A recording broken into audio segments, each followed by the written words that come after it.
waa kuma Luiz Inácio Lula da Silva madaxweynaha cusub ee dalka Brazil ma soo ogtahay inuu yahay madaxweynaha kaliya ee ka soo shaqeeyay yaraantiisii dhammaan shaqooyinka dadku ka faanaan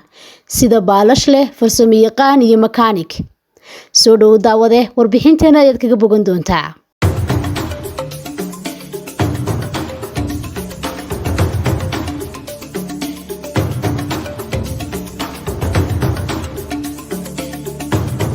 Lula da Silva madaxweynaha cusub ee dalka Brazil markii uu korayay noloshiisu waxay la mid ahayd mid dad fara badan oo reer Brazil ah wuxuu dhashay sanadkii 1945 wuxuuna ka dhashay qoys sabool ah oo deganaa waqooyiga bari ee dalka Brazil wuxuu ku soo jeeday qoys beeraley ahaa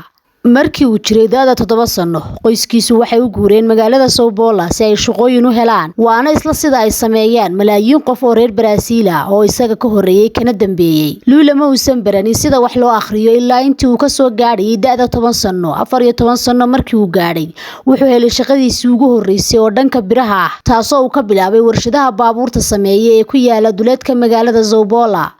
sanadkii 1975 wuxuu hogaaminayay urur ay ku mideysnaayeen shaqaalaha dhanka biraha wuxuuna guud ahaan sanadihii 1970 ilaa 1980 gacan ka geysanayay qabanqaabinta shaqo joojinta iyo mudaharaadyo looga soo horjeeday xukunkii militariga Brazil isla bishaas gudaheeda waxa loo xiray inuu ku lug lahaa mudaharaadyada wuxuuna xabsiga ku jiray muddo hal bil ah markii uu yaraa Lula wuxuu wax ku iibin jiray wadooyinka mar wuxuu casayn jiray kabaha wuxuu sidoo kale ka shaqayn jiray goob lagu feereeyo marna wuxuu xogaye ka ahaa xafiis wuxuu waxbarashada ka tagay isagoo 14 jir ah markii uu jiray da'da 20 wuxuu noqday mechanic haddii aad weydiiso ma garabka bidix ama midig baad ka tirsan tahay waxaan ku jawaabayaa aniga xirfadaydu waa farsamada mechanic-ada waxa sidan yiri Lula da Silva sanadkii 2006 mar uu la hadlayay warbaahinta Lula wuxuu yaqaanaa dhaqanka shacabka Brazil siyaasaduna waa mid ku dhisan qaabka dadka ula macaamisho wax yar kadib markii la sii daayay wuxuu aasaasay xisbiga shaqaalaha kaasoo ahaa xisbigii shacbi ee ugu horeeyay abid taariikhda dalka Brazil xisbigaasi ayaa wada mideeyay dhammaan ururadii ganacsiga horumarinta iyo kuwii u doodi jiray xuquuqda aadanaha waxaana dhammaantood loo agaasimay inay horseedaan isbedelka awoodda dalka Brazil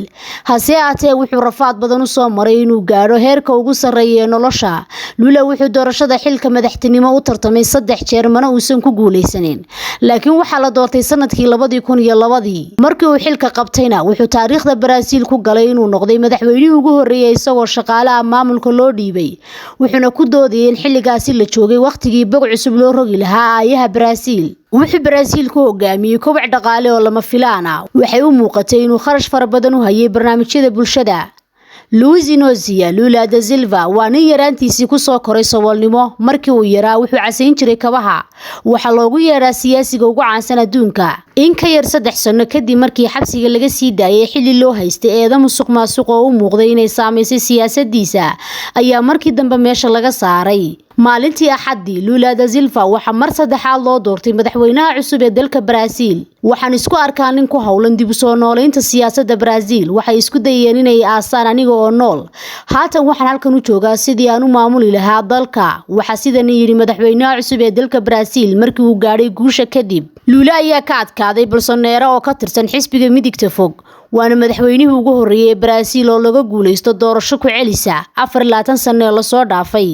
sida laga soo xigtay guddiga doorashada wuxuu helay 50.88 codadkii la tiriyay halka Bolsonaro uu helay codad gaaraya